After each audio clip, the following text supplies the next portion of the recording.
All right, welcome to episode 144 of the Permaculture Pimpcast, the only pimpcast on planet Earth where we discuss permaculture, preparedness, and practical living. How you doing, son? Pretty good. How are you? I'm good. Hey, y'all, if you're wondering where the music's at, well, every single episode so far, we get flagged, demonetized, you name it.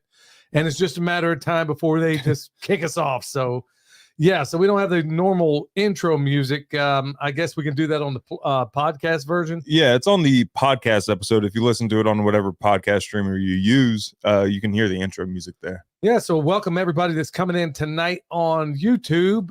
We're here live on a couple of different channels. So as always, y'all, this episode brought to you by Hickory Ridge Soap from twooldcrowshomestead.com. Turn that simp into a pimp. Bam! Heaven's Harvest, y'all, 10% off with promo code PERMA. Yeah, a little announcement. I'm going to be talking to one of the owners of that company, Clayton. I was on the phone with him today, and I'm really looking forward to that because this guy is wicked smart when it comes to what's going on in the food system out there. Look, this isn't about trying to sell product or anything like that, y'all.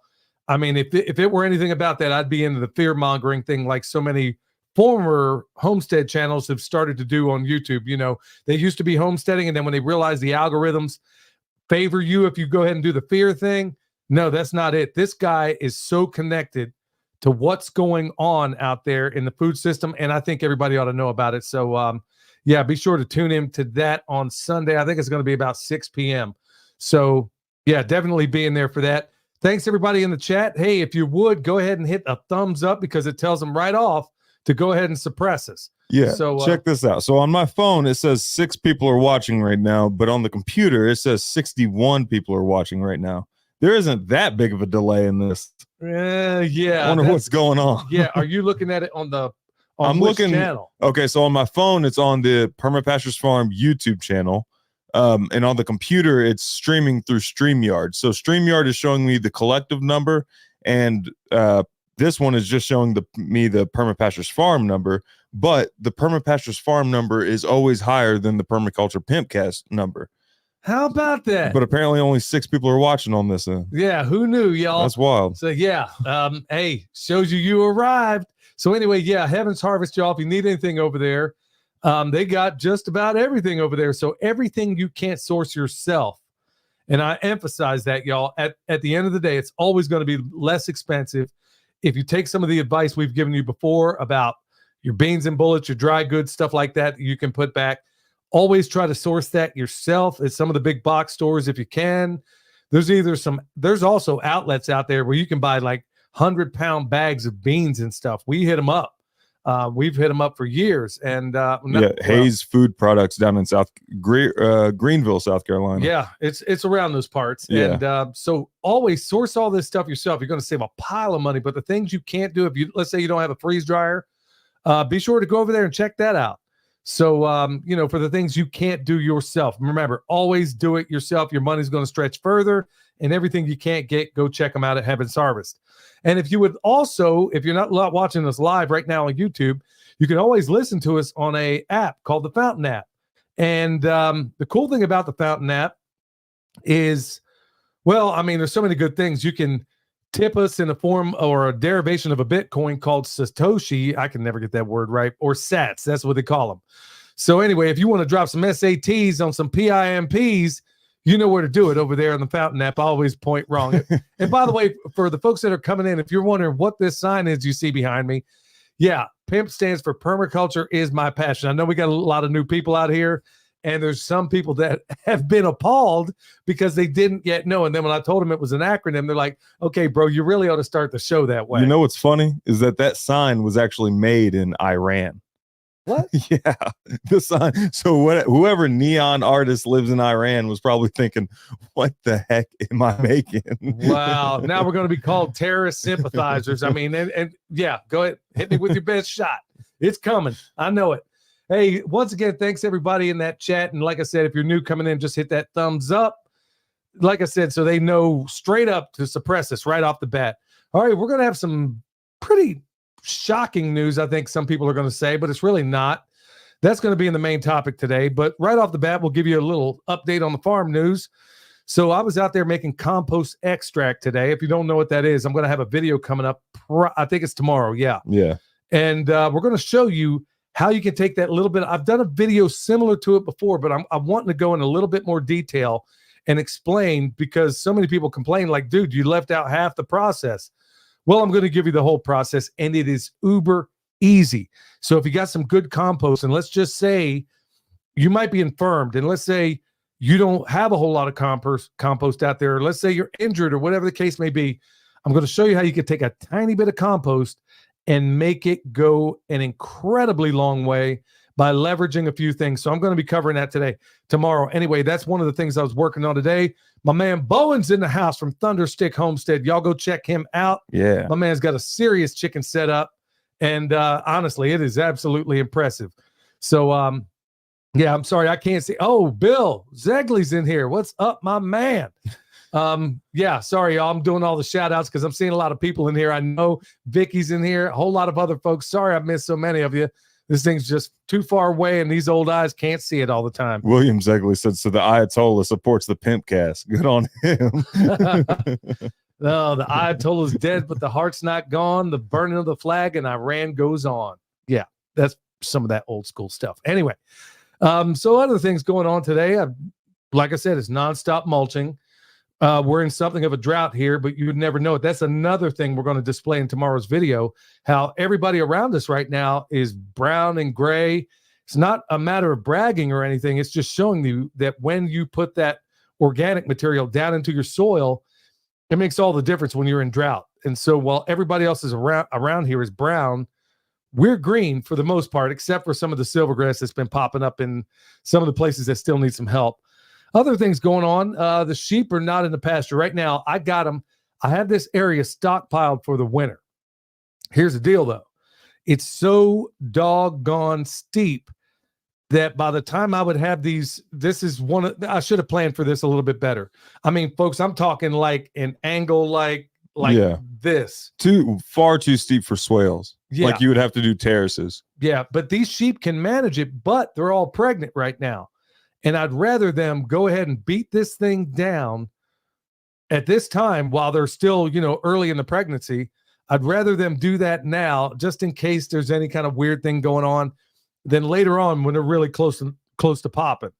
So they've been bred at the beginning of November. Yeah, was it? Yeah, the beginning of November. It was like a few days earlier. I thought it was still October. It was before the baby was born. Well, it was late October. Yeah, it was late October. Yeah. So he got in there a little bit earlier than we expected, but not too big a deal. But I wanted to go ahead and get them on this very, very steep terrain long before they're late in their pregnancy. So that's something else we're working on right now. And they're in a spot it's tough to get to. I mean, it's hard enough to walk up and down, but these guys can do it. So that's why that's why we're doing more of the sheep thing, because cattle, I don't care what cow you have, they can't manage a slope like this. Goats, obviously, no problem whatsoever. And these hair sheep, it's really something of an experiment.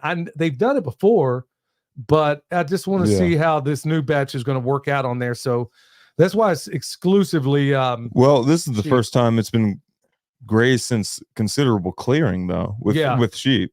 Yeah, so now they're going to go through, and this is going to be one of those things, y'all. If you're trying to recover an area, we're going to show you, hopefully, step by step how we go through it. Right now, it was a bunch of thorns and thistles in there, okay? That's an open indication that your ground's jacked up from the feet up. So when you have a situation like that, when your ground is really messed up, you go through, you can run your pigs through first, because we couldn't even run sheep up there. There were so many thorns and thistles. That's an open indication that everything is messed up. So after the thorns and thistles, we run the sheep through. And then now your next species, as the ground improves, you're going to see it go from a woodier species into something that's getting closer and closer to grass. So the problem is that we have up there, and you have this in a lot of places, that when you have a lot of thorns and thistles, guaranteed it's highly bacterial. You have no fungal life in there to speak of, which is exactly what you need in a pasture. You want at least a 50-50 mix, fungal and bacteria. And there's a whole lot of other stuff in the soil food web that I'm not talking about. But to achieve that, we're in that intermediate stage. So it's not going to happen overnight, but you do see the improvement. Like in front of the house, I mean, it was all thistles and briars.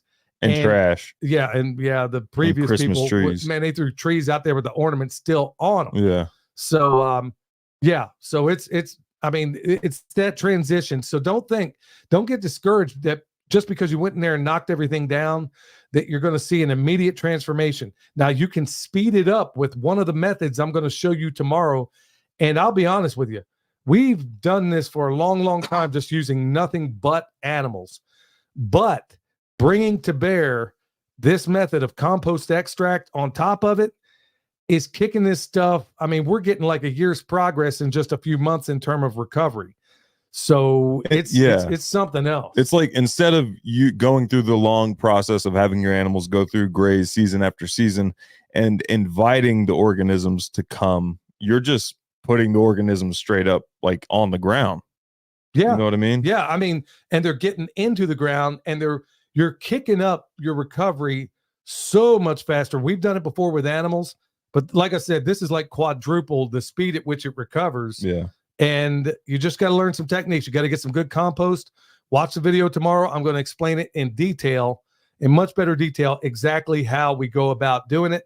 Now, it's always best if you do this sort of thing after a rain, but we haven't had any rain for a while. So what I do is try to get it at a time where there's going to be a little bit of cloud cover. So this stuff isn't just going to evaporate when it hits the ground, but plus the ground is covered enough.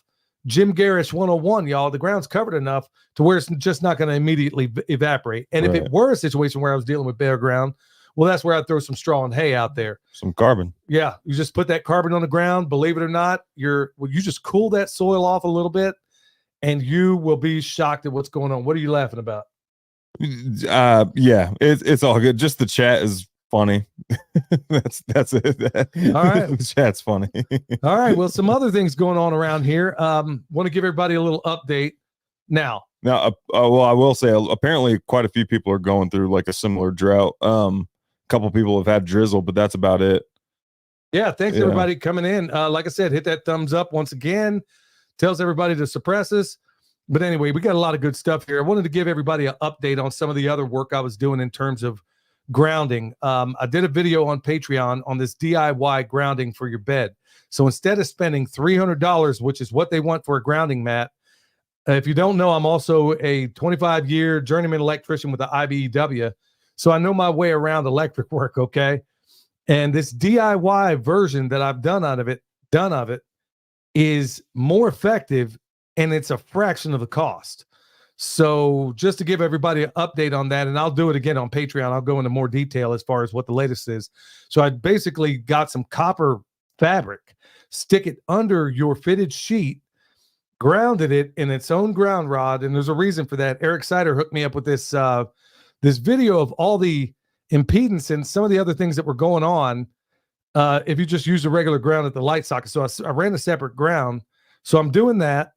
I'm doing this intentional breathing, which is dynamite. I mean, your mom turned me on to this guy named Breathing with Sandy. He's on YouTube. And good night, man. I did some, in fact, right before I started this.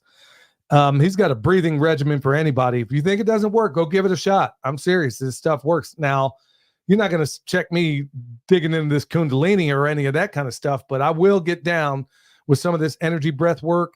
And I'm feeling, despite the fact that my diet is absolutely awful because it's getting cold and your mom's tripping. Yeah, she's been baking like crazy. There was a apple pie, and as soon as that disappeared, there were English muffins? Yeah, she made some not just English muffins. What were they? Sourdough? Sourdough. She does. So she'll make it better by making it sourdough, of course. Yeah. And which I have no negative reaction to anything sourdough. Everything is good. I'm doing everything I should, except I'm not working out like I should, which I'm going to kick off here before too long. And I'm not eating the way I should. So I told her, look, Thanksgiving rolls around. It's back on the grindstone. I mean, she wants everybody fat but her. Yep. It's been that every way. Animal, every human, but her. And she's the only one that doesn't eat this stuff. So yeah. So anyway, the homestead honey, she's something else. But also another thing I've been doing is, should have been doing it for the longest time, and it's been making a difference in terms of my sleep. I know this is going to sound crazy to some of you out there, but turning off the Wi-Fi and putting the cell phones in Faraday bags. I'm for real. The one day I didn't do it, I forgot to put my cell phone in a Faraday bag and didn't ground the bed. is the one day I woke up with a headache. Every other night, man, I'm sleeping like $1,000,000. So, I mean, is it so is it turning off the Wi-Fi, getting rid of the cell phone, the grounding? I've been doing some, not only grounding the bed, but also doing at least 15 minutes of grounding on my bare feet out on the ground. Folks, I got to say, it's making a difference. And the cool thing is every bit of that is practically free. The DIY thing I show you on Patreon, I mean, it costs, I mean, you can do this one version for 13. Well, I don't know, maybe 15, 20 at the most, maybe $50. But if you're going to spend 300 for that, that highfalutin version that I know for a fact doesn't work as good as the DIY. So, yeah, if anybody wants that, go check it out. It's copper fabric. It's simple. I'm not going to sleep directly on it, but you still get the benefit of it through your fitted sheet, as long as it's made out of some kind of natural fiber. We got cotton sheets, but I prefer silk touching this body. Yeah. So you can just be over there just slipping and sliding and sweaty. Man, yeah, I don't need to put silk, man. Your mom, I got about that much of the bed, and she's up here like got her foot in my back half the night anyway, trying to kick me out. I don't need to make it easier. Yeah. Were you going to say something? Oh no, I'm just looking through the comments. Agape Field says, my sweet mama baked and cooked the best food, and she didn't eat the sweets or breads and was thin all her life. Yeah. Yeah, they do this for she wants everybody fat but her. And that's been the story of my life. All right, hey y'all, check this out. I talked about the kosher salt last week, and I said we couldn't find it anywhere. Oh, right, yeah. Good night, man. I had no idea how many of you guys are so fantastic and wonderful. Not only told us where to go to get some of this stuff online and otherwise, some even offered, hey, I'll pick you some up and send it down. And then Stephen and Michelle and the Tornadoes, Stephen Jr. and Soph, they sent a picture and everything. They even sent some salt in the mail. I was like, because I know your mom ended up finding some. And I was like, when I opened it up, I was like, dude, Amazon, what is up with this? Yeah. You're sending pictures now? I just assumed it was Amazon. Stephen Jr. looks like he had to get wrangled for that picture. Yeah, he's like, man, come on, dude. I don't want to take this salt picture. But hey, thanks so much, Stephen and Michelle. I mean, you guys are wonderful. We ended up, at the bakery where we get our stuff for the pigs and the chickens and stuff. They actually had some on the shelf. This bought the best burger in Asheville.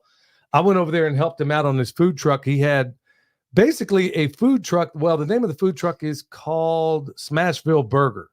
Okay.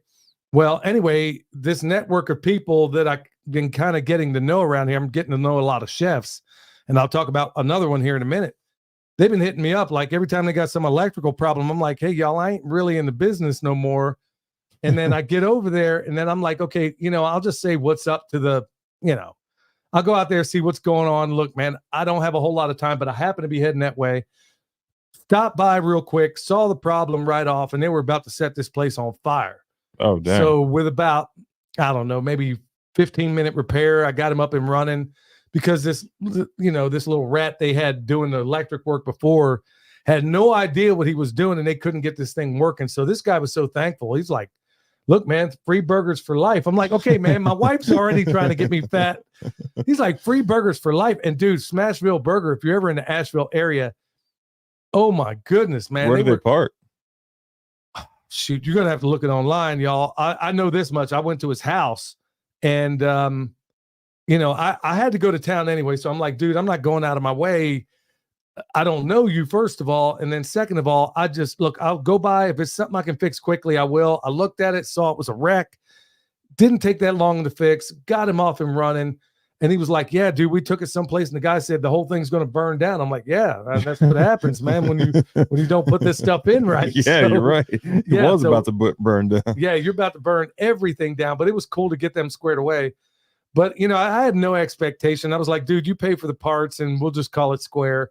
And he was like, no, man, for real. Let me come out and help you at the farm. And I'm like, no, really, it's cool.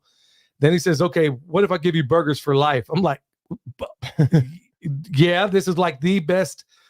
The dude's telling me, I mean, this guy is a freaking alchemist. That's one thing I do love about this place is people are so incredibly passionate about their food.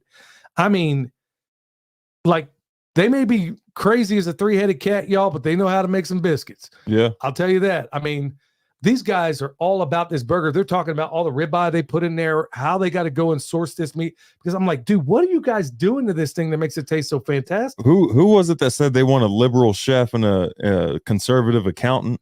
I don't Who know. was it that said that? There's some know. famous quote somewhere. I don't about know. Right.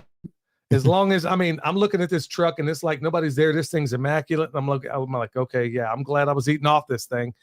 So yeah, now they know my name. And now, folks, it's just like that. This is what I was getting at before. Now I just built a relationship with no expectation of anything. I just did it, just to help out somebody.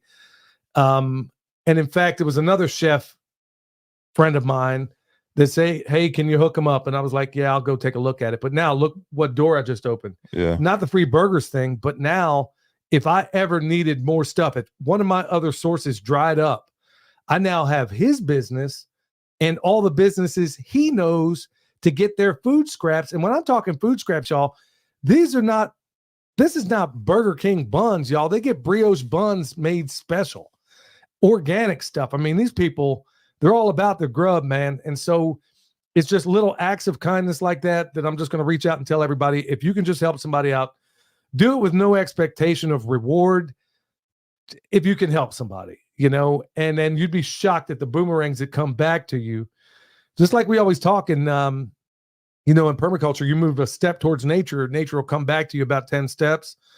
Well, you go out there and just do wonderful things. You'd be shocked at how it comes back on you in really awesome ways. So, just offer that kindness out there. Like Ben and Denise were on a little while ago, and they had that do a random act of kindness for anybody on Friday. Maybe we should try to do this every day. Maybe we wouldn't be in the position we're in right now with all this lunatic stuff in the world.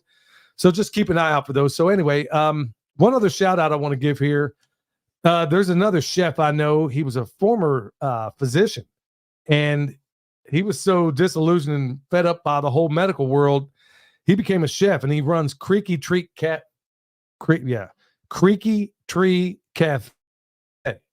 Now he's out of Florida, and he's actually moving up to North Carolina. Oh, at some point, this is the ballingest food truck I've ever had in my life. Yeah. I mean, this dude is a unbelievable alchemist. But anyway, I got a relationship with him now, and he sent me this book.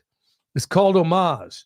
Yeah. And look at that thing on there. It's soul food. It's not just soul Amish food. soul food. Amish soul food, and he's from the same hometown that I came from, Coatesville, Pennsylvania. Never heard of this guy before, but I was like, okay, wow, it got my attention. I look in there. Amazing how much overlays in there. So anyway, it was pretty cool to get this book in the mail from him. And thanks to everybody out there that have sent emails saying, hey, here's where you can get some of the salt. I don't have any here. I could send some to you. Man, thanks a million to all of you folks that have reached out. We had some on the way already, and now, we just got put over the top. So we should be good on kosher salt until the apocalypse arrives. Which, that's good. By the way, no, I'll going back to the Heaven's Harvest thing. Yeah. Anyway, I won't stay on that. All right, y'all. Before we get into Pastor Lon, I want to remind you that there's a lot of big stuff going on in the world right now. I know that a lot of stuff is heavy. We've leaned away from that in the show as of late because you don't need me to tell you about any of it. The bottom line is that this stuff is happening. You got to stay alert, stay alive. You got to do all those things, but I can still do it with a smile on my face. They can take everything else away, but I still got what I think is a sense of humor. All right, with that, y'all, we're going to go straight into the homesteading pastor, Pastor Lon. Hello, everyone. This is Pastor Lon. The Bible says in Ecclesiastes chapter 3, verses 1 and 2, to everything there's a season and a time to every purpose under the heaven, a time to be born and a time to die, a time to plant and a time to pluck up that which is planted. And you can read right on down to the end of verse 8, and it'll give you more examples of what the scripture is speaking about. But you think about what the scripture said. Think about the 4 seasons that we deal with every year: spring, summer, fall, and winter. They all change. They all bring something different. Therefore, we must be prepared to take on each one of those seasons. You think about your physical life, from the time you're born to the time you die, and everything in between. The seasons of life are steady and constantly changing. Therefore, we must make preparations ahead of time to be able to take on each one of those seasons and the changes in our life. You could also look at that from a standpoint of you may be living a single life, then you become married, then you have kids. Every one of those are different seasons in your life. So therefore, you need to plan ahead and be prepared to take on each season. You could even look at it from a job or career standpoint. You may start out at a job at a young age. You may become an apprentice, then move up to a journeyman. You work there long enough, you may become retired someday. All those are different seasons that we're going through, that you go through and you change, but you must be prepared for each one of them. You see, you think about change. Change is not always easy, but change in the right direction is always a good thing. And here's what I want to leave you with. No matter what we're dealing with in life, what season we're in, what changes we're going through, as long as we got Jesus Christ at the center of our life, it'll all work out like it's supposed to. So technically what I'm saying, it doesn't matter what season we're in or what changes we're going through. It matters whose hands you're in, and he will see you through no matter the season. That's what I'm talking about. Remember, go check him out, y'all. Homesteading Pastor. Very, very suppressed. Don't get the updates anymore for some reason. Huh. How about that? And in fact, I see a number of folks in the chat here. I don't get any updates from anybody anymore, even though I'm signed up for it. I noticed that Keeper of the Old Ways was in the house earlier. Okay, there they go. Yeah, they got a ballin' festival down there in Alabama, and folks should go check them out. You'll be glad you did. It was a it was a wonderful time down there. Really good festival. Go check them out, and I'm sure we'll be talking to them here in the near future. All right, y'all. So in the past, we used to have the bad news, good news section. Now it's all good news. For obvious reasons. I mean, do you really need me to point out more of the junk that's going on in this world? I might touch on it. You know, it's funny, son. For weeks, I was sitting here saying, man, I'm going to quit talking about this. And then I wind up talking about it. Now, I finally, just like Pastor Lon was saying, you make those little gains. And by the way, that was from Ecclesiastes, not the Beatles. Yeah. What? So, yeah, that's exactly what I expected from you. What Pastor Lon said, there was a Beatles song to everything. It was a whack song. I hated it. Remember, they made us sing it in school, and I remember one kid saying, "This is some bull." Yeah, I remember they're teaching us this Beatles song, and this is about the time the Beastie Boys were out there.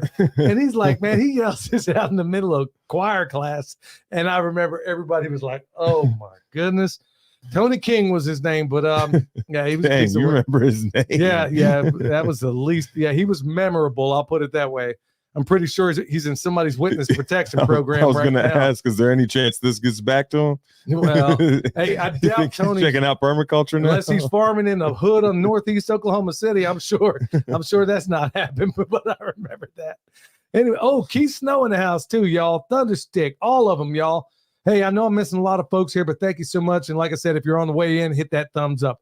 All right, so from bad news to good news, we're not doing the bad news anymore, just good news. And hopefully I won't use any of my sixth sense of humor on some of this news that's really bad, but I try to pretend like it's good. Well, we don't have to worry about that. Check this one out. Venezuelan migrant families regrets coming into the U.S. as the American dream becomes too difficult for illegals. Now, check this out. All those ones they dropped off in Chicago, I predicted this. You can go back. I don't know what episode it was. Yeah, you did. I said it right here. I said it. Watch. I guarantee they're going to say, put me on the first thing smoking back to Mexico or whatever. They dropped them off in O Block, and they were looking around like, dang. Like, it looks worse. Man, send me right back. Hey, Governor Abbott, put me back. Yeah, just like I predicted. I said, when winter rolls around, these are some very tropical people, y'all. They're not going to be like, hey, Holmes, you know, it's balling up here in Chicago. I mean, it's not going to happen, dude. Chicago. Yeah. I mean, hey, it ain't happening.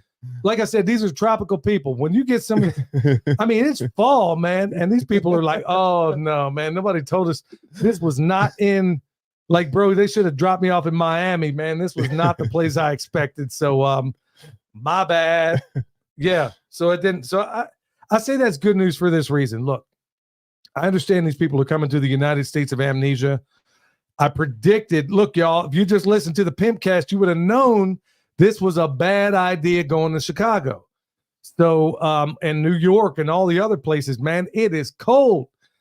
So you're going to find that out in the worst kind of way imaginable. But the good news is that people are starting to wake up and say, hang on, man. Even the people in the hood are starting to like, hold on, man, we can't find jobs now. And you're going to bring in a bunch of you know, people up here and displace us even more. So I'm calling that good news. Okay. This one comment is going to show us the demographic. You made a old person reference earlier with the Beatles. This comment is going to show us the demographic. How many people understand this comment right here from Fed Up? Lil Durk ran up on them and they were like, adios. How many of y'all know who Lil Durk is? I have no idea what you're talking about. Exactly. Man. Fed Up. How old are you? That's what I want to know. I want to know how old you are. I don't know. Little Durk, little dummy, little whatever, man. Was this some kind of rapper? Yeah. Man, hey. That's why it's hilarious that they dropped him off in the hood of Chicago. They were like, they picked one of the worst places in America to drop him off. Yeah. And you would think they're like, nah, man, just send me right on the first thing back, man. I predicted this was going to happen. That's what you get for not subscribing. So, I mean, I'm not, look, I got to find some kind of humor in this. I think it's, if I was down there and I was having such a bad time, I would want to come here too. But at the end of the day, man, I don't know. Hey, so I'm going to chalk that up to good news. All right. Some friendlier kind of good news. All right, check this out. The benefits of nutmeg and tips for proper storage. Okay, we're not going to talk about the storage, but the reason I like this article and I called it good news is that one of the chief things that you're going to worry about for nutmeg is chronic pain. Okay, that's one of the things it's good for. But then it got me to thinking about how many other things in your spice cabinet are really, really awesome. So those are some of the preparedness items I don't think we give enough credit to, because a lot of us that are in the preparedness space, remember, I don't call myself a prepper, never going to call myself anything that ends in ER. You know why? Because everybody in the mainstream prostitute media has managed to convince everybody that anything that ends in ER is a pejorative. You don't believe me? Birther, truther, denier, just add ER to it and they make it a bad thing. So yeah, I'm not a prepper. I'm in the preparedness. So anyway, point being is that all these things in your spice cabinet might actually have to be, they might have to have an overlay with what's in your medicine cabinet. So think about those things like turmeric. I mean, good night, man. I make my own turmeric capsules. I really do. Now I get it from Mike Adams. I make sure this stuff isn't the kind that's mixed with a lot of carcinogenic nonsense. But anyway, think about those spices. That's why I'm calling this good news. Just go through your spice cabinet and look and see the medicinal qualities of things like, let's say, rosemary. What can that be used for? Cayenne. I guarantee you that everything in your spice cabinet also has an overlaying medicinal use. So instead of thinking that you got to put back pharmaceutical after pharmaceutical after pharmaceutical, think about how much of this stuff you can grow. Rosemary, thyme, and oregano is around every single tree that we put down there. Now, did it all survive? No. But we got stuff that is hardy, and so we'll propagate those things that did survive. Now, so with keep that in mind. With the nutmeg comment, I would be careful with that, because whenever all those dumb kids were doing that cinnamon challenge, some of them were doing it with nutmeg, and the ones that were able to keep it down started tripping. So apparently there's like some hallucinogenic effect from nutmeg that it wasn't I don't know what. Inhaled. No. It was like after they swallowed it, they ingested it. Like if they were able to keep it down, they started tripping. So I don't know. Here's your sign. Here's your sign. Somewhere between that amount and a little tiny piece is the safe amount. That's what blows my mind, man. If somebody wants to go out there and do something just asinine like that, and you wind up dead on that floor, I don't think it was killing people. Jack. I don't think it was killing people. They just started tripping. Tide Pods and all this other stuff, yeah. man. I mean, yeah. Look, man, I'm sorry for your bad luck. Hey, it's what it is, man. Stay alert, stay alive. Not say stupid, stay alive. Yeah. You know, life is hard. It's even harder when you're dumb. So don't swallow Tide Pods or anything else. All right, the other good news story. Huge grain supply contract. Now, this is one of those things that might sound bad, but just bear with me. Huge grain supply contract between Russia and China basically been signed.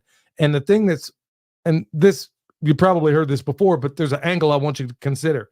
Basically, China is storing up food for years and years and years, and they've done it already. In fact, what they got going on they got a stockpile of food that'll blow your mind already. So remember Joseph in the Bible where he saw the 7, fruitful times and then the 7 lean times, 7 years, you get the point.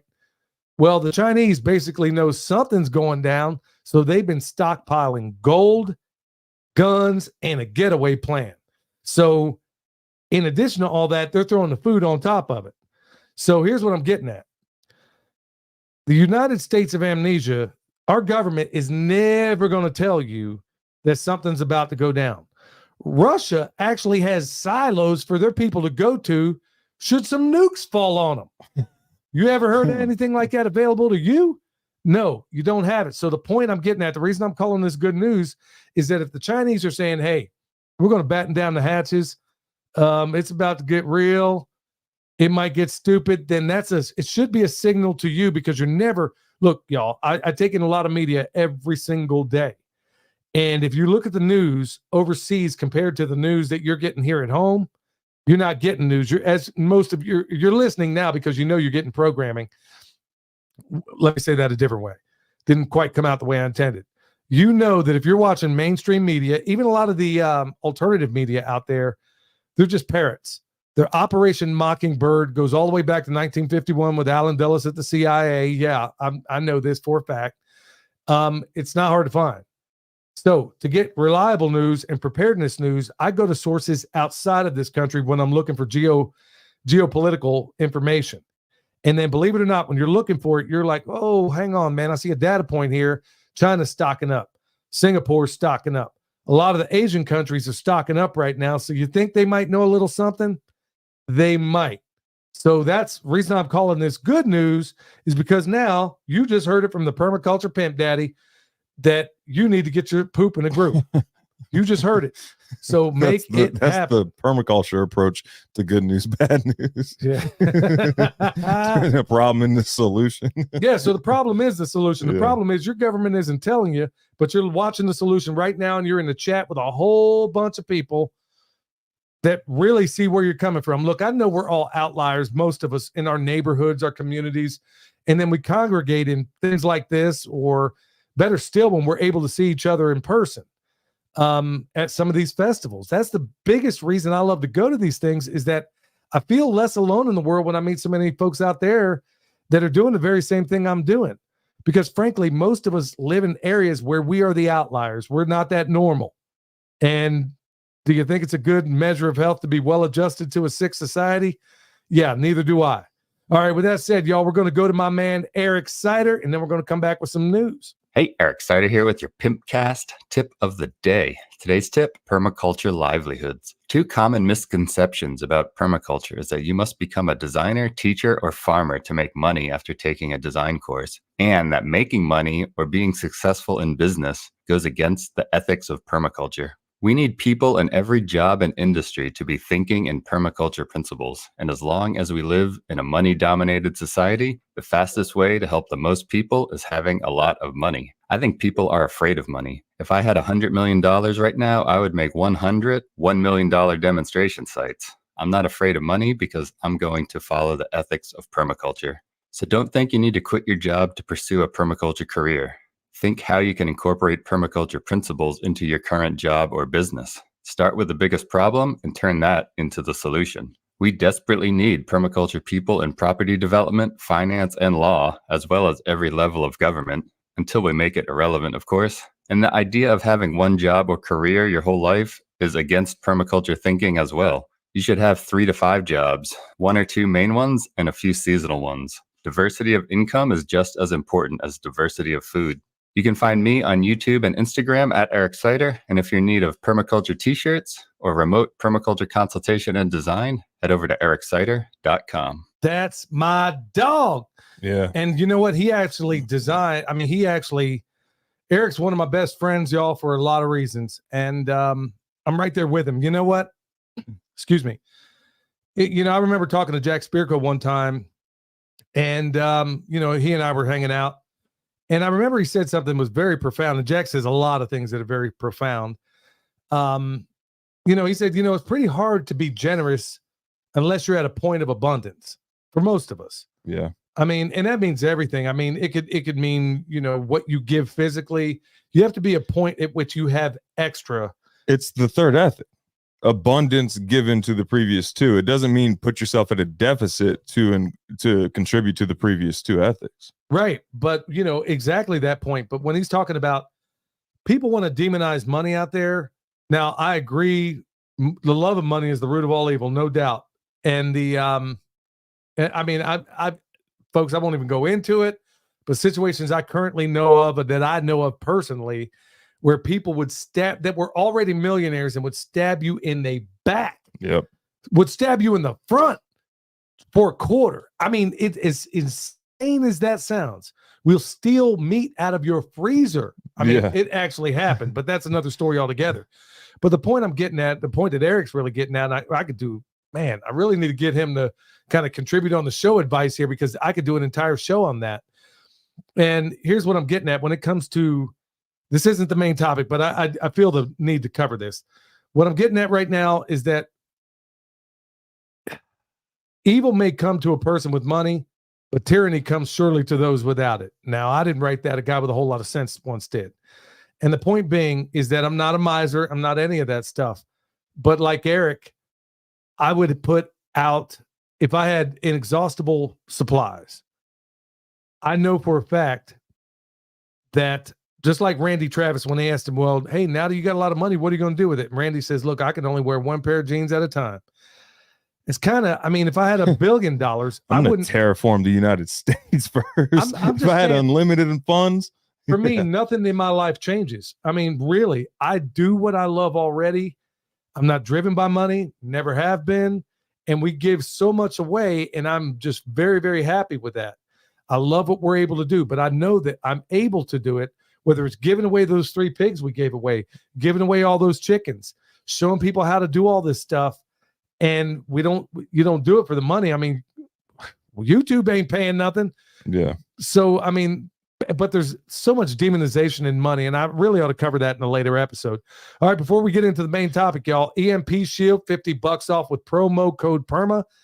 Like I said, I've been a journeyman electrician for a long, long time, and I'm going to tell you, yeah, EMP is a problem, especially now. But your number one threat is going to be lightning, okay? So they're going to cover you. If anything gets blown up downstream, they're going to cover you up to 25 G's. So that's one of the reasons I reached out to EMP Shield. They didn't reach out to me. So just keep that in mind. Promo code PERMA if you should need one. And they got them for your vehicles, your generators, and all that kind of stuff. But I always talk about the one on the house because it seems to be, it's like this in the Army. When you're at a range, I remember I shot 40 out of 40 on a range one time. And I remember when it was all said and done, I got up from the firing range and I was so happy with myself, man, I got them all. And I remember the sergeant behind me saying, hey, I noticed you had a 300-meter target pop up and you had a 50-meter target pop up. Why'd you shoot the 300 first? And I said, well, I knew I could easily get to 50. He says, well, you're thinking like a competition shooter. You're not thinking like a soldier. And I remember being put out at the time. I was young at the time, but I remember being put out because he's right. You're going to deal with the most pressing threat first, which would be your 50-meter target, okay? So that's exactly, my thinking was all backwards, but it's the same exact thing when it comes to an EMP shield. We're thinking about the EMP that may or may not happen, which seems more and more likely every single day when your chief threat is going to be lightning. So, yeah, definitely check that out. Before we get in the main topic, there was a question for you specifically, Dad. And I can't find who was asking it, but it said, Billy, when was the last time you ate pork roll? Now, what on earth is pork roll? Is that they also commented something about Coatesville as well before that. Do you know anything about pork roll? No, maybe. If they're talking about scrapple, I can write a book on that one, but I don't know anything about pork roll. All right. We were eating. I was kind of curious myself. Yeah, what it was. One of the early episodes. We didn't really. You don't know how poor you are until you find out how poor you are. So, look, y'all. To this day, I can't eat gizzards. Excuse me. So this day I can't eat gizzards because of how I grew up. My grandma, who was raising all 6 of us boys at the time, would boil gizzards and livers and put them on rice. And we ate this so many times during the week, y'all. It was the nastiest thing on the planet, but you had to choke them down anyway. And it was filthy. Now, somebody also asked, I don't remember, I saw the comment pop by. He said something about reaching out to the Texas boys concerning a festival down in Texas. Southeast Texas Conference. Yeah, I think that's a great idea, and they may actually be considering it. I actually spoke to them a while back about that. All right, y'all, we're going to jump into the main topic, which is so why don't you put the phone down for a minute, and because it's going to involve you, obviously. So we're going to get into the main topic, and I know some people are wondering, hey, what's so important right now? Well, we got a big change coming around here, and some people knew about it. Many don't. So we're just going to announce it right now. In fact, there's the Texas boys right there. Yeah. They know what I'm about to say. So, William, why don't you go ahead and take it away? So me, Emily, and the baby will be moving back down to the Texas property. The permaculture demonstration site that was filmed a couple years ago at our wedding. The video called Proof Permaculture Works. We're going to be moving back to that property and reclaiming that, and we'll be starting a YouTube channel. It's going to be called the Permaculture Consultant, and I'm going to tackle that property the way I recommend most people do during these permaculture consultations. So I'm going to be following the permaculture step by step, what you do on a new piece of property. And we're going to be filming it, recording it, putting it up on YouTube, and stay tuned and for all that. It's going to be exciting. I'm excited for the new adventure, a little nervous, as you know, probably should be, but yeah, I'm excited. Well, as a dad and as the leader of this outfit, it's a poor sort of pupil that does not surpass his master. That's what Leonardo da Vinci wrote in one of his notebooks that was later found years later. And in many ways, man, it's like I'm a Jedi right now, actually talking about Obi-Wan and Qui-Gon Jinn. Somebody commented earlier in this episode, Obi-Wan Kenobi and Anakin. I like the other reference I like better. The Kung Fu thing, man. Look, when you can snatch the compost from my hand, you may leave the property. No, the point of it is, y'all, yeah, sad to see him go. We do have modern technology where we could get there from time to time, or maybe they can come back here. And also, you got other family back there as well. You might want to point that out. Yeah. So my wife's side of the family, a lot of them are in the surrounding area. So the area is DeKalb, Texas, which isn't too far from the Texas boys. Dad, it's fine. It's okay. Okay. Yeah, they already know from the previous video. But yeah, it's a very small town. There's not much going on. Hoss Cartwright is the biggest baby born there, and that's about the most happening thing going on there. Yeah, Dan Blocker, he was But we're going to be filming it, and I eventually want to turn this into like a training grounds, like an area where people can come and practice homesteading before they actually make the full dive into homesteading. Like, hey, come homestead on this place for a week, see what you think about it before you take in the full investment. Well, I know he's going to knock it out of the park. I mean, yeah, you should be nervous. That's a good thing. If you go out there willy-nilly, I mean, there's parts of this property that obviously are overgrown, probably robbed half to death. I mean, who even knows out there? We bought it because it was messed up and it was cheap. So, but you're going to hack it out of the wilderness, and you're going to have to do a lot of hard work. You're going to have to suck it up. You're going to have hardships, but you're going to also have some victories if you stay in there. So, yeah. I mean, the bottom line is I poured all the knowledge into you that you need, whether or not you just like a permaculture designer, you're going to pick and choose what you were taught, what you learned, and what works. So, yeah, I mean, y'all, it sucks, to a certain extent that your family seems like it breaks up a little bit, but it isn't. I mean, it's expanding. Well, the thing is, you're only going to spread your wings so far when I'm calling the shots, all the shots. Now you get to call all the shots. Yeah. And I'm not saying I'm a dictator. I'm just saying there can't be more than one captain on the ship. And, now you get to go ahead and call everything. Now you get to go ahead and make every decision. Yeah. Whether good or ill, you'll learn from it. And so that's the big news, y'all. That's the real big thing that was going on right now. Right. Now, but there isn't going to be like a cease to the pimp cast or the dad. And is mom doing it with you still? Yeah, I think Michelle is going to do it with me. Okay. If not, look, y'all, I'm an old hand at this sort of thing. I was doing talk radio a while back. The Perma Pastures Farm channel, the Patreon channel, all of that will continue. I'll continue editing for all that content and stuff like that. So none of that is going away. Yeah, so all that stuff is going to keep driving on. Nothing's changing in that regard, but he will have a YouTube channel of his own. And it's not released yet. There's nothing to subscribe to or anything like that. The reason behind that is because I don't have any content for the channel yet because we're not in Texas yet. So as soon as I start getting content, I'll start uploading it under the Permaculture Consultant.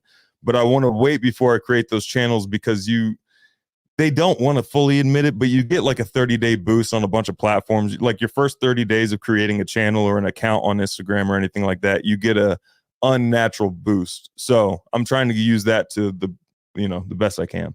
Yeah, so you guys are getting an inside sneak peek of what's going on there now as far as around here. So that leaves me, Michelle, my niece, and we got we're going to have some plans coming up as well. And I want to show, here's another thing I'm looking forward to, is that so many people are getting into this space. And man, I really did not realize how many people that were my age. Okay, I'm 52 years old, okay? There's people my age and older, 70 years old. Some of them, I think 72 was the oldest I had somebody reach out to me, that are just now getting into this space. And they're wondering, good night, man, I feel too old to do this. You're not too old. Mm-mm. And I want to show you how a middle-aged person can do this, do it successfully, but do it smart, where you can learn from the mistakes that I made back when I was in my 30s, so you can avoid a lot of those mistakes. So those are a lot of things that we're going to try to cover. Still going to have great content, not going to engage in any hyperbolic nonsense that a lot of the others are going out there. We're going to keep things the way they are, improve certain things, and try to do it even better. And it's going to afford it to a certain extent. It's also going to force us to be a little bit more efficient about how we do certain things around here. And we're already identifying places where you were inefficient. And that's one of my biggest frustrations, is I hate inefficiency, mostly in myself. So there's so many different things, so many different angles that are going to go on here, but also they're going to be going on out in Texas as well. So, so just stay tuned for that adventure, y'all. Anything else you want to say regarding all that? Keep us in your prayers if you can, please. I'm obviously very excited about the new adventure and everything like that, but it's different. Going on adventures before having like a wife and baby was a little bit different. Now there's a lot more pressure, which I think is a good thing. I think it's really different. good. I think it's really good for you because historically you do better, just like your old man, you do better under pressure. All of us, when things are rhythmic, we tend to become complacent, or we tend to maybe take things for granted or take advantage of certain things, or not really see the whole thing. I think from time to time we need adventures, and now this is a new one for your mom and I. Yeah. So we got an adventure. How we're going to get out here and do this stuff, find efficient ways to do these things. I mean, we know we can do it all, but honestly, I'm looking to be something of an inspiration, I think, for the middle-aged people out there that are looking at getting into this space and then thinking, I can't believe how many people are wondering, man, how can I do this? Look, we are on the side of a doggone mountain and we're doing this. It's so abundant that we got to give away food. I mean, literally giving away 3 pigs last year alone, and was struggling to figure out where to give away all of our chickens. So I'm saying you can be so incredibly productive in a most massive way if you just kind of bring to bear all these tools in these toolboxes. So we're going to, if anybody has any questions for William when we come back from the break here, or just questions in general, it doesn't have to be just for me. Yeah, or questions in general. Yeah. We're going to go ahead and take a quick break, go to Chef Snow, and when we come back, y'all, like I said, let them fly. That's why we're here. Yep. Hey, Chef Keith Snow with your Pimpcast tip of the day. And I want to talk turkey with you. Now, with Thanksgiving coming up, I want to give you a couple of quick tips. Number one, if you're using a frozen turkey, make sure it is into the refrigerator the Sunday before Thanksgiving. They can take a long time to thaw out. Now, the morning of Thanksgiving, whether I have a fresh turkey or a frozen one that has been defrosting, I remove it 7 a.m. in the morning and get it prepped for the roasting dish. The first thing I do is reach inside of the cavity and take out the bag of giblets and the neck. The contents of the bag and the neck go into a sauce pot with water. I simmer that for about 2 hours and use it later on in gravy. Now, speaking of the cavity, I do not recommend placing your stuffing or dressing inside the turkey. That only makes the cooking time a lot longer and produces really nasty, soggy, wet dressing. You're much better off cooking it in a baking dish on the side. Now, in order to get a moist turkey, you need to pull it from the oven when the thigh reaches 165 degrees. Do not wait until that silly pop-up thermometer pops up, because most of those don't pop until about 180 degrees, and your turkey will be very dry at that point. Definitely the breast will. Sometimes the legs will make it, but you don't want to wait for that. Get a simple probe thermometer and pull the bird at 165. And those tips should help you have a great turkey. The other thing is, do not bother basting it. Now, basting it is kind of what I would call an old wives' tale. I'm sure many of you are all mad right now, but the truth is it does not make the turkey any browner or any more even by opening the oven a bunch of times during the cooking process, letting all the heat out of the oven to baste it. Now, I have cooked hundreds and hundreds of turkeys in restaurants, and we never basted a single one of them, and they came out beautifully brown and beautifully cooked. I do recommend, after about an hour and a half, spinning the turkey in the oven to help promote even cookery. So with that said, I hope you all have a fabulous Thanksgiving. I want to encourage those of you that enjoy cooking to head on over to harvesteating.com. You can check out my podcast there, and also my organic spices that have been on the market since 2011 are now back on sale. So go over to the Harvest Eating store and check those out. Happy Thanksgiving to everybody, including the giant team at Perma Pastures Farm. All right, there's Chef Snow, but I got news for him, dude. For Thanksgiving, our tradition, we don't need turkey. Nope. We barbecue. That's how we do it. I don't know that I've ever had a deep fried turkey. Have you? Yeah. Oh, yeah. Was it different? I'll tell you what, smoked turkey actually tastes like ham to me. Yeah, well, it doesn't taste like ham, but it's a better version of turkey. I mean, well, yeah, it's a better version. It's because of the smoke in it and the brine. It always tasted like ham to me. I like a smoked turkey. I've never been a big turkey fan to begin with. Unless it's a turkey leg at the Renaissance Festival. Well, I can put a hurting on that. Yeah. But I always asked my mom. I remember growing up, my mom wasn't the best cook in the world anyway. And I'd always ask, why are you basting this thing? How's it going to get through that skin? It never made sense to me, even as a kid. And of course, you get some answer that didn't make any sense.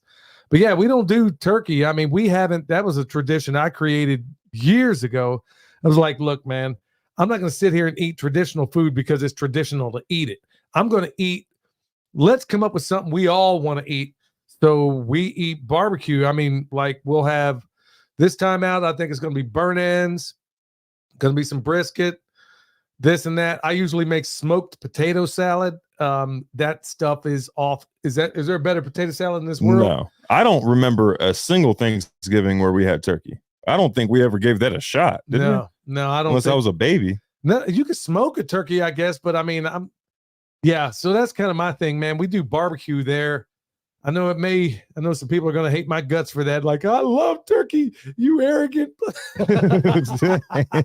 Yeah, dude, people are sick about that stuff. All right, y'all, this segment brought to you, the Q&A section, brought to you by the TexasBoys.com.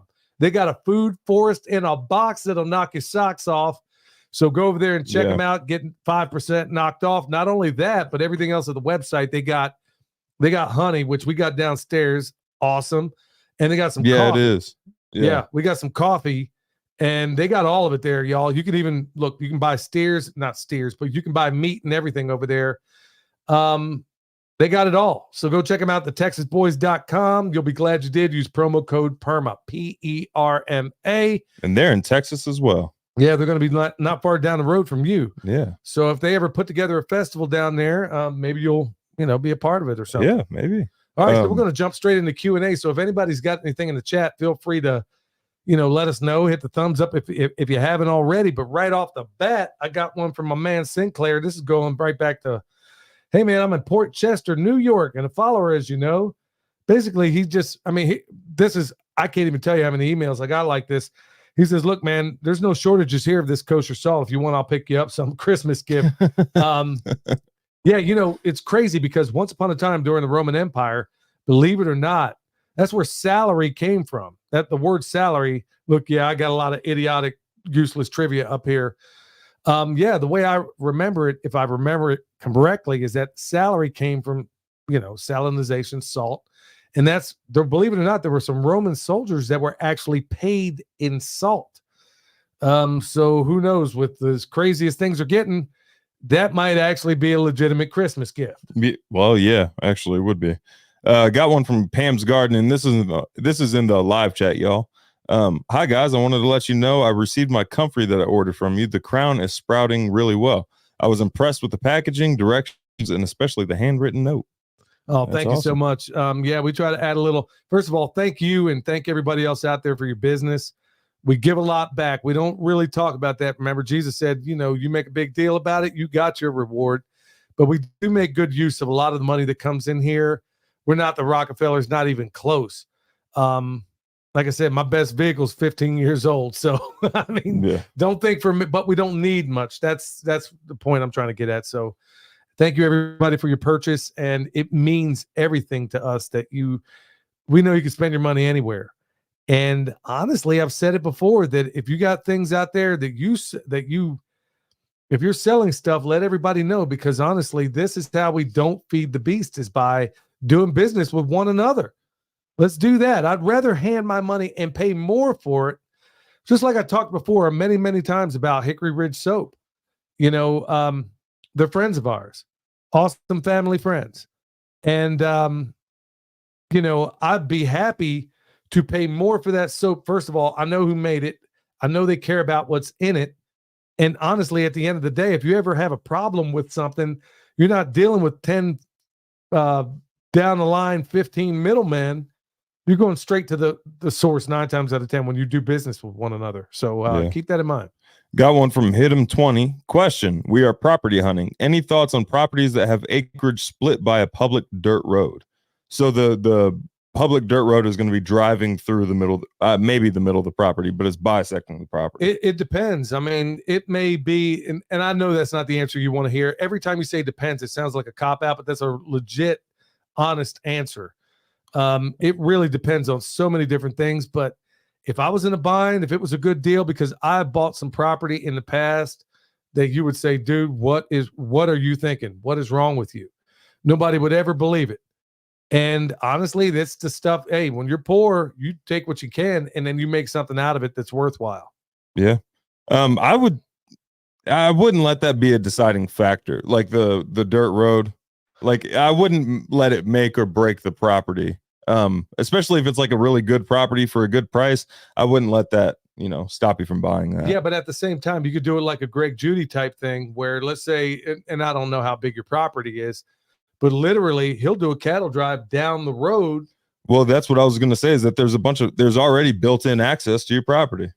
Yeah. I mean, if it's just holding everybody up for a little bit to get your animals from one side to the other. Like I said, there's a lot of variables we don't know, but I don't know that would necessarily be a bad thing for me. Yeah. Dan Del Coyo says Chef Snow has a series of episodes on his podcast called Thanksgiving University. Some good tips there. Yeah. Check out Chef Snow. Yeah. Got one from Swan Branch, Bryant and Dewana. I bought the comfrey from you earlier this year. I think 8 out of the 14 came up and grew. Since we're going in the winter, I'm in Virginia Zone 6B. Should we mulch in the plants with compost? Advice? Well, I would say no. No. They're going to die back anyway as winter comes on, and then they're going to blow up. They're going to be putting down roots all through the fall and winter. When you get a couple of frosts, they're going to die back. And like I said, when they come out and you can mulch them, yeah, it wouldn't hurt. I mean, actually, mulch might actually help a little bit. Yeah, it definitely wouldn't hurt, but it's definitely not necessary for the comfrey. And also it depends on where you have it planted. Like if you have it planted in like a garden bed or something like that, then I wouldn't say it's necessary, but if you have it growing in grass, then it might be beneficial to keep that grass away from the comfrey while it's trying to pop up in the spring. Just remember, if in doubt, always mulch. Yeah. Texas boys say, I don't say depends anymore. I say Biden. Huh? Yeah. And that anyway. I'm in the past on the live chat because I'm going through the questions. David Robbins says, "Hi guys from Japan. Just ordered the book One Straw Revolution. I'm still green behind the ears on gardening, but thanks to you guys, I'm feeling a lot more confident about planting things." Yeah, that's if everybody says what books to read, that's always the one I send everybody to first. Because number one, it's an easy read. Number two, it is written in even though it's translated from Japanese, the prose of it and the way it's written and the poetic nature of it, I mean, they communicate fantastic points that are. This dude was permaculture before there was a permaculture, and he was dropping manhole covers of information. And there's an overall theme that you might even kind of look into modern day, because he really shoots a hole in the whole notion that you need a specialist for this, a specialist for that, all these other things, where that's what you really gain in permaculture. You understand relationships and patterns. And that's what Fukuoka, the genius Fukuoka, discusses the overall arching theme in that book. So I recommend everybody check it out. Chef Snow says he's going to be sending you some of his Carolina barbecue seasoning. Oh, snap. Yeah. And also the Texas boys, they're not a fan of turkey either, especially if you're on. That's another thing. When you're on the carnivore diet, poultry, I noticed, doesn't nearly sound good. And the beef. reason I wanted to eat beef all the time. Well, the reason is because it just didn't look like it had enough fat. And that, to me, that's what it felt like. It was like, that's going to be dry and just not enough fat. You know what I mean? I just never been a fan of turkey in general. I'm like, man, there's too many things I do want to eat. So barbecue is always going to be my go-to. And like I said, my smoked potato salad, man, I'll put it up against anybody's, man. That was a recipe in the making for a long, long time. And I only make it several times a year. But yeah, I mean, but when I was doing that carnivore thing, I'm going to have to hit up TD over there at the Texas boys and ask them how they're doing it, man, because, man, I'm not even going to kid you, dude. I was clogged up like a Lincoln Tunnel at rush hour. Yeah, you get over it. You get, that's one of those things where you got to just get through. But I asked TD about that, and apparently he didn't have that issue. Yeah, well, it sure happened with me. Yeah, I think I'm going to get back on the carnivore before too long. Got one from Brett Kennedy. Where can I find the black locust saplings? I've been looking for them, but I haven't found any yet. Okay, here's one of the things the black locust saplings. One thing you can do is a really cool method. If you can find a black locust, if you can go down there and get some of those roots. Oh my goodness, there's a guy, I can't remember the name of it, but he's a permaculture channel, and it's a really cool thing where he was digging up the roots coming away from a black locust, right? Yeah. And he would find one that was generally growing straight. Now, I've never done this, but it looked like it was sound. He basically went back, got some of the roots from those things, and whatever root was growing toward the tree, he would take that root and then just transplant it again, and then he would get straight black locust out of them. Was he like a Dutch guy? No, it's Abundance Acres, I think the name of it is. I think that's the name of it. I would go check out their information over there. I've never done it that way myself, but if you can find one black locust, I mean, that was one cool method that sounded like it was working out pretty well for him. I've never done it that way. I've done them by seeds. I've pulled up saplings. Yeah, there's a bunch of different ways you can go about it. Okay, I see your comment, what you were laughing about earlier. I don't say depends anymore. I say Biden from the Texas boys. That's right. Yeah. One more rock. Billy, one thing I love about your channel is highlighting other people and their niche in homesteading. Niche? Did we decide on niche? It's niche. Niche. All right. No, well, it depends on, some people say niche. Okay, check. First, we're going to talk about this niche thing, okay? When I was a kid growing up, it was always niche. The only people I ever heard say niche were people from California. Now, all of a sudden, it's become, all the hipsters started saying niche, and then I wanted to just strangle somebody. So I'm like, okay. So there's this old dictionary I came across. I'm like, your mom's like, I can't believe you're obsessing about this. So we were out in Hot Springs, North Carolina. Yeah. went into this ice cream shop and they had this old dictionary. It was like a haberdashery kind of place. And I'm like, I'm going straight to the end section. I'm going to find out how this thing's pronounced, because this dictionary was like, I don't know, 50 years old somewhere. No, it was older than that. It was actually, yeah, it was considerably older. And it was niche, not niche, niche. Now I done forgot the question. What was it? I don't shoot. Oh, highlighting other channels. Oh yeah, it wasn't. That was just a nice comment. No, I appreciate that. But, you know, honestly, that was one of my biggest. I'm not a big fan of people that plagiarize, and I'm definitely not a fan of some of these channels. The gatekeeping. Well, there's that. There's the gatekeeping that goes on. But I'll tell you another thing I can't stand is when somebody will steal somebody else's information as intellectual property, and then they'll pass it off as their own. Yeah. Even though you know where they got it from. If I had a nickel for all the information that has been taken from Stefan Subkowiak, Mark Shepard, all these others, because I've read all their works and I've been through their programs. And then when I hear somebody else do it and they don't lay it, man, I am so thankful for the instructors I've had. And the least I can do is give them. And that's why if anybody out there has a channel and they're doing great things, I want to let everybody know about it. Because like you said, son, there's a certain level of gatekeeping that goes on around here. I don't care if I'm third place. I'm not into it for that, man. I just want to evangelize this magnificent design science. And above all that, give the Lord all the credit for it. And along all the way is that a rising tide lifts all ships. So yeah, I try to spread everybody who's been a blessing to me, anybody that's been help to me. I don't play that gatekeeping thing, and I definitely can't stand the plagiarism. And there, believe it or not, there is a lot of it that goes on. So to the other YouTube channels out there, please cite your references. Cite your references. It's, you know, like somebody was saying, I remember I got a little bit of criticism about going on about Sean and Beth Doherty. And I was like, I don't get this.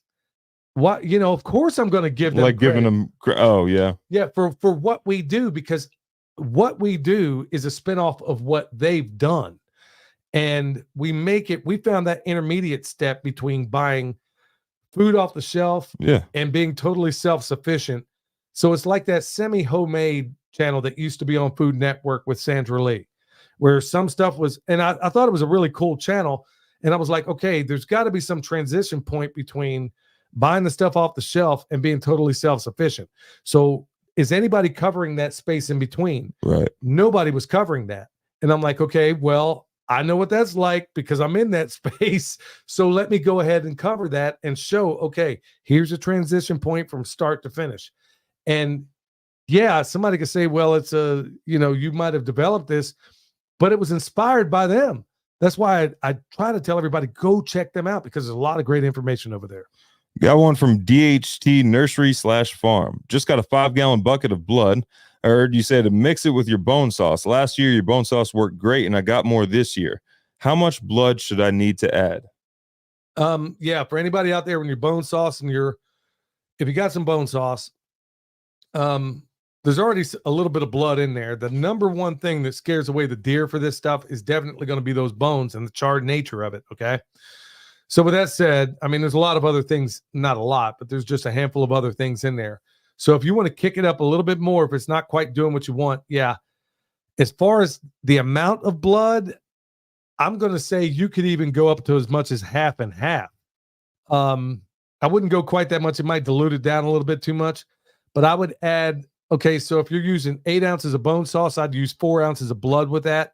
It seems to get the job done and still keep it thick enough to where you can paint it on. And by the way, anybody needing bone sauce, sorry, y'all, I'm in a transition period right now. We got a higher fire danger, and I can't make anybody. I know people are blowing me up for this stuff, but folks, I'm not going to do it, and I'm not going to sell you anything if I can't source all the materials I need. And right now I'm having trouble with one of the things that I use, but more importantly, the fire danger is so doggone high right now. Yeah. I set the whole mountain on fire, so I just got to hold off until it rains. Got one from Valley Parks. Tennessee has a new law that you can spray paint a boundary that's like a fence or a no trespassing sign is as good as a fence orange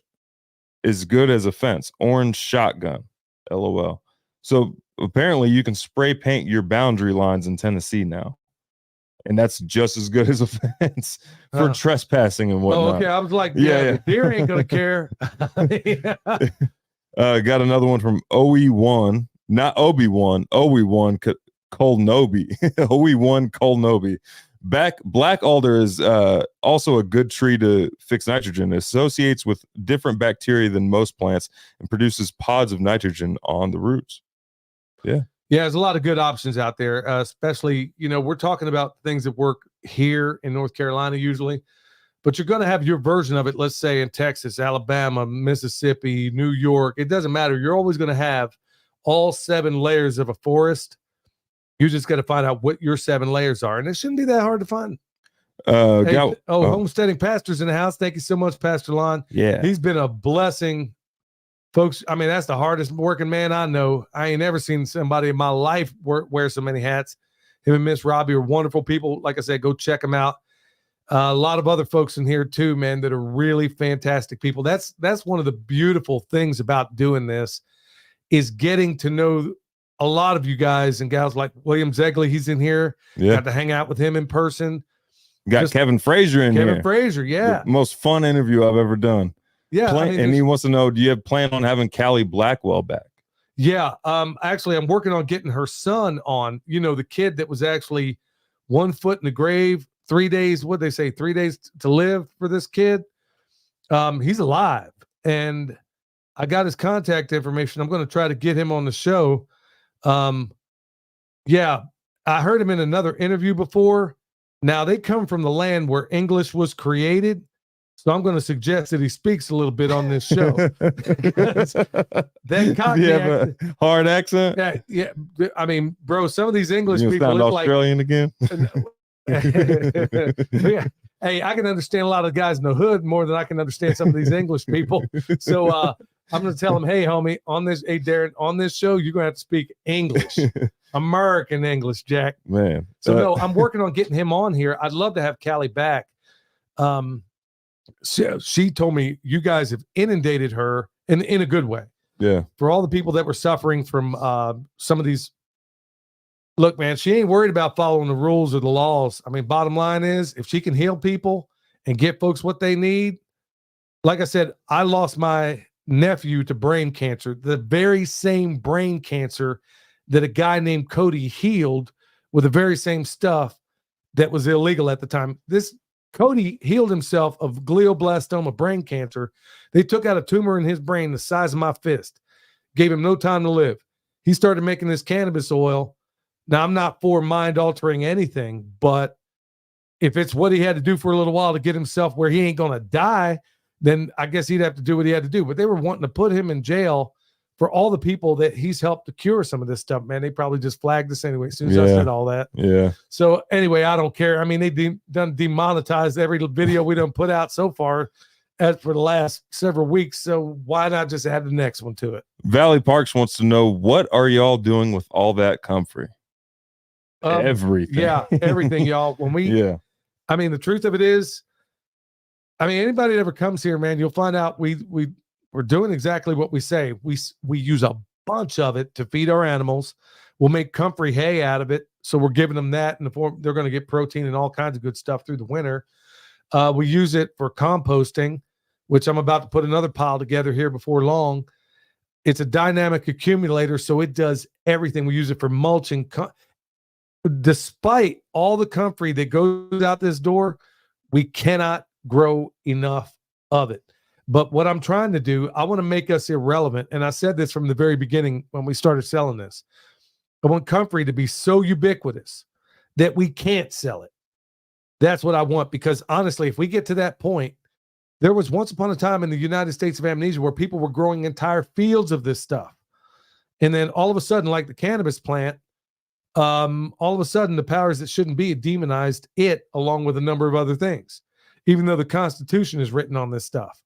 Not comfrey, but cannabis, or hemp, whatever the case may be. You know, I can sit here and, you know, the best rope I ever made, I make rope. Best rope I ever made is hemp. And you're telling me people can't grow this stuff? Yeah, maybe the powers that shouldn't be want us sick and dead and all the other things. Keepers of the Old Ways was asking, and somebody else had asked this earlier. What was the name of the business you mentioned for bulk buying? That was Hayes Food Products, Hayes, Hayes Food Products.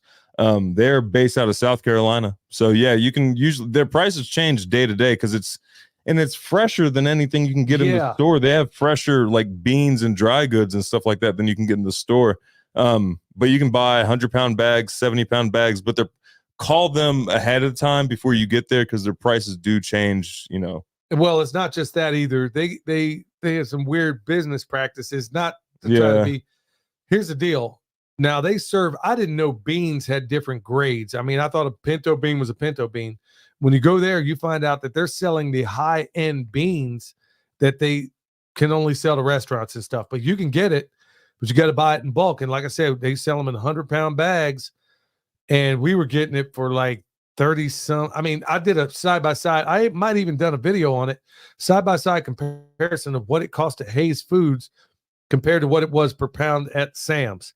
It was unbelievable. What that 100-pound bag of pintos was it $40? I think it was 30 some bucks. 30 some bucks. I just rounded up. But that was the more expensive bean I thought they had. Yeah, but I think other places around you may have their version of such a thing. But yeah, they were. I mean, we rolled back at it. I ain't going to go through how much we got, but basically we got a bunch for a lot of the other folks that are around here as well. It's one of those places where they expect you to already know like what's going on there. Like it's a warehouse with a small office in the front that you kind of go deal with the secretaries real quick. And then you drive over to the warehouse and you'll see the smallest Mexican dudes throwing these 100-pound bags like they're nothing. Yeah, well, them Batos working for them bees, boy. They like, hey man, you gonna pay me in beans? No, hey, no. Also, I think they handle only cash. I think. I think they so. only operate on cash. Yeah, which is my kind of business because Uncle Sam don't need to know what I'm doing anyhow. So go check them out. Donna Olenberger. Old gardening books talk about planting cannabis around the outside of the garden as a trap crop in multiple books. It's also a dynamic accumulator for like chop and drop. You know what? Another good thing for that cannabis is, first of all, Donna's 100% correct. A lot of other people are using it. Could be a really good hedgerow to a certain extent for all the things. Let's say you got neighbors that are spraying and whatnot. Mm-hmm. I mean, I've never grown the stuff. In fact, it's illegal to even grow here in North Carolina. It's called weed, though. Like it grows everywhere in the world. There are legal versions that you can buy. Like you can buy sun hemp. You can't, like sun hemp just grows outside. Well, sun hemp I grow. I mean, sun hemp I have actually. Yeah, I mean, you can do this. That's a dynamic accumulator too. If you're worried about like any legal issues, then just grow that. Well, I'm pretty sure there's a holler or two up here in these mountains where some of these 8th-generation hillbillies, man, I'm sure they got some 2-story bubonic chronic growing up in these hills somewhere.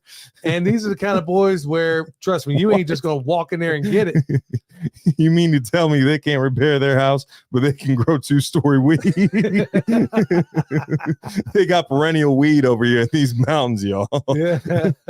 Got one from Oiwan Kolnobi, now that I know how to say it.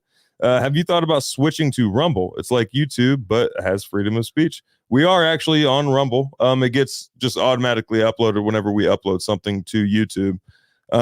But Rumble is a weird one to crack. It's like you almost got to get promoted from it. Yeah, downside with Rumble is I mean, I heard that you got to go there live. They don't really, our stuff is backed up over there. But honestly, right here is where there's a way to simulcast it here and on Rumble. And Jack Spearco does it. He's a friend of mine, so I need to reach out to him and find out exactly how that's done. But when he broadcasts, he's basically doing it on several platforms all at the same time. So okay. Yeah, so we're definitely over there. It's just the platform's a little bit weird. But if you got freedom-related content, I mean, you can usually get it out over there. Got one from Palm Lou. Do you buy your chicks to replenish your flock, or do you let the girls sit on their eggs? Well, that's a good question. We don't let them sit because of the movement we do. Now, in a static system, which we're going to basically lean into for the winter, because that's one of the downsides of running your chickens behind your stock out in the field, is that through the winter, It's not a really great time to put chickens out there if you're going to use them in the pasture. And the number one reason why has to do entirely with the fact that they're tearing up things and it's not going to repair itself in time. You could do it, but it's better. You could take the Salatin way of doing things and you can put them in the greenhouse and leave them in there and let them, overwinter in a place like that. So there's a bunch of different ways to go about it. No, we basically, there's a whole bunch of different methods I want to start doing. And I'm starting to think it might be out of necessity. We do have some broody birds, but every time they get broody, I don't let them sit on the eggs because we're on the move. These guys are constantly moving. But I'm going to go ahead and let them go ahead and maybe hatch out some, coming up pretty soon. Keepers of the Old Ways asks, have y'all seen that they have changed the planting zones? Yeah, don't surprise me. Yeah, yeah. Well, the Russians came out with this. Danny at Deep South has talked about it a number of times. The Russians had come out years ago and basically said all this global warming stuff is a bunch of nonsense. And they said this back in the 50s. And they said, look, the trend is for cooling. And they predicted that we were heading towards an ice age. And as I recall, that everything at about the 33rd parallel will now be the newest grain belt. So anybody above the 33rd parallel, this is something that the Russians came up with years ago, or basically made known to the world.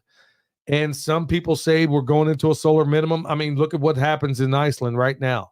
All this volcanic stuff, all these volcanoes going crazy throughout the world. Well, that's something that happens when you have a solar minimum. Isn't something going on in Guatemala too? Yeah. Their volcanoes. Yeah. So it's honestly wondering if that's just part of the cycle, or is this part of that other cycle where there's earthquakes in diverse places? You dig? Matthew 24. I'll leave it up to you to figure that one out. Yeah. Buck says George Washington grew hemp and it was essential for the success of the young country. Yeah, it was. And I bet, there's multiple reasons to grow hemp. And it's the same reason is that it's a dynamic accumulator. So it's only going to leave the soil better, especially if you just chop and drop it, or not even drop it, but if you just chop it off at the base. That's the problem, is that all the things that are really, really, there's people out there smoking everything but their socks, and they're going to do it either way. I'm not promoting it. I'm not for it. But at the same time, I'm like, okay, the medicinal qualities. Okay, you know what? There's devil's trumpet growing out down there in that field. Yeah. Okay. Which one is more dangerous? By far the devil's trumpet. The devil's trumpet, man. You can do some really, I ain't going to go through it here. It's certainly not in this thing. Devil's trumpet alone, first of all, is one of the weirdest plants you'll ever see. It blooms under moonlight, and all these whack jobs do some pretty crazy stuff in their rituals around here. I've talked a little bit about it on Patreon. Yeah. And they were cultivating this stuff.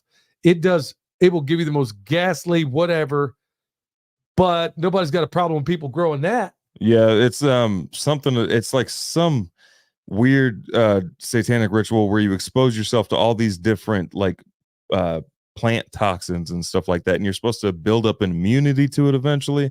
I don't know. That's all just of the devil. Yeah, ain't playing none of that stuff. Yeah, devil's trumpet. That's what it is. Cans. Yeah, it's called devil's trumpet. Yeah, it's some. My point being is that they're going to put the brakes on things for a while. There was things like comfrey and hemp and all these other things that have incredible value in your landscape and otherwise. But like I said, and I'm just using one example. Do you know how many you want to murder somebody? There's plenty of stuff up in those woods you could do it with. Yeah. Things that are far more harmful than any of these other things. Like I said, you got no shortage of hooter bandits running around right now. And in no way am I going to encourage anybody to do any of that stuff. But there are medicinal qualities where you're telling me this kid got 3 days to live. She gives him hemp, and now he's on the mend. I know a kid. I know this guy. This ain't somebody I heard about. I did my first permaculture design class with this dude. Wasn't there a guy at the Earthship thing too? I don't know about him, but I know at the permaculture design thing that I went through, the first one, this kid, he was messed up on one side of his body because they messed up a bunch of nerves when they took this giant baseball-sized tumor out of his brain. Gave him no chance. He heard about cannabis oil, made some of this really, really strong stuff, cured himself of the world's worst brain cancer. And I knew this guy. And I knew him. My nephew died of the same exact brain cancer. And I wonder how many other people would be around right now if a lot of this stuff was allowed to see the light of day. And that's just a very short list. Look, I mean, they got their sources. Look, they got carburetors that go 100 miles an hour or 100 gallons or 100 miles per 100 gallon. miles on a gallon. And they've been leaving it on the shelf forever and a day. Okay. They've been buying up the patents and putting it off. Same thing. And then the people that come up with these patents, they wind up dead. And the same thing happens to all these doctors that come up with these cancer treatments that are 100% foolproof, whether it's through one thing I heard about was frequency. Another thing using high doses of cannabis oil and some of these other things. All these people have been helped using, you know, what I'm discovering about like frequencies. They're saying King David's harp was tuned. Okay, this is a little freaky little side note. I'll just jump in this real quick. I know we're going a little bit long, but I'm just going to point this out there, y'all. And this is, go do the research for yourself. All the music you hear on the radio, and I don't care where it comes from, it's tuned to 440 hertz. Okay, prior to that, before 1938, you had Hitler's propaganda minister, Goebbels, whatever his name is.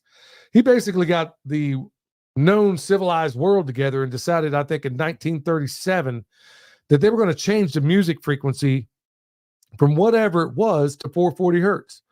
Well, what are we, and hertz is a frequency, okay? So what happened, they get out there, change this frequency, knowing full well that 440 hertz is a very, very dissonant tone.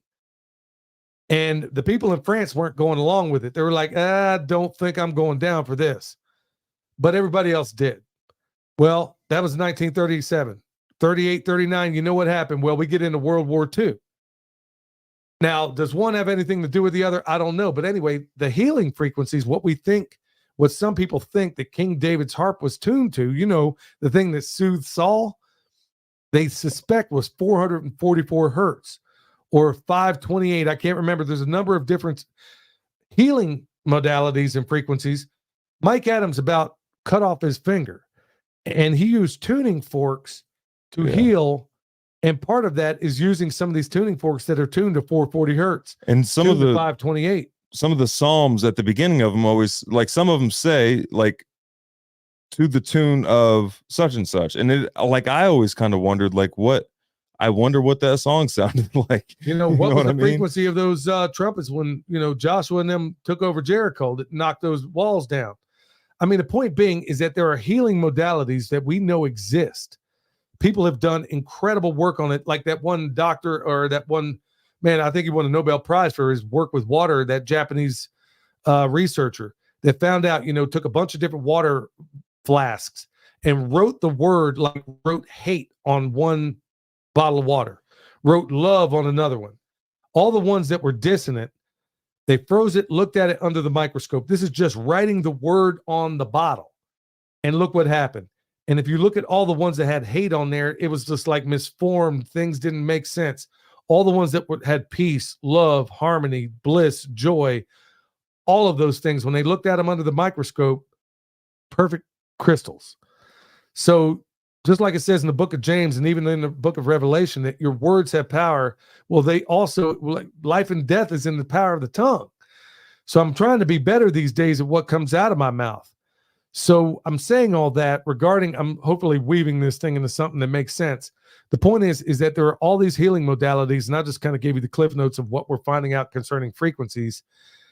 Do you think maybe there's a lot of other things in there, whether it be cannabis oil or some of these other things? Folks, that's why I'm looking for these alternative means. That's why I'm talking about grounding yourself, putting your feet on the soil, putting your hands down in the soil. Okay? You were meant to have contact with the earth. Okay. Other things like getting sun, that vitamin D, all the pills in the world ain't going to replace what's coming out from the sky. Okay. All of you are supermen and super women. You just got to get access to this stuff. Don't mean to monologue here, but honestly, this is one of the things that's been burning me up to no end, because the more and more I find out, the more research I do. I know people watch ball games or whatever else. What I do with what little spare time I do have is I research. That's what I do for fun. I want to know the bottom line of some of these healing modalities. And I'm doing the best I can to pass it on to many of you out there. Hey, I want to thank everybody for coming in tonight. Thanks everybody in the chat. Look, y'all, it's a joy to hang out with you. It's a real joy to do this podcast. Sorry we didn't get to everybody out there, y'all. But thank you so much for tuning in. Until next time, stay alert. Stay alive. I'm talking soft. All they want to build is a prison world full of pet Tamagotchis. They got me out of body like I'm Goku SS3. They want to push me to the center like a cell. They want to swing up with the center of the next is me. They want me to go, but I'm a warrior. I'm a warrior. I will never go down. 'Cause I'm a warrior.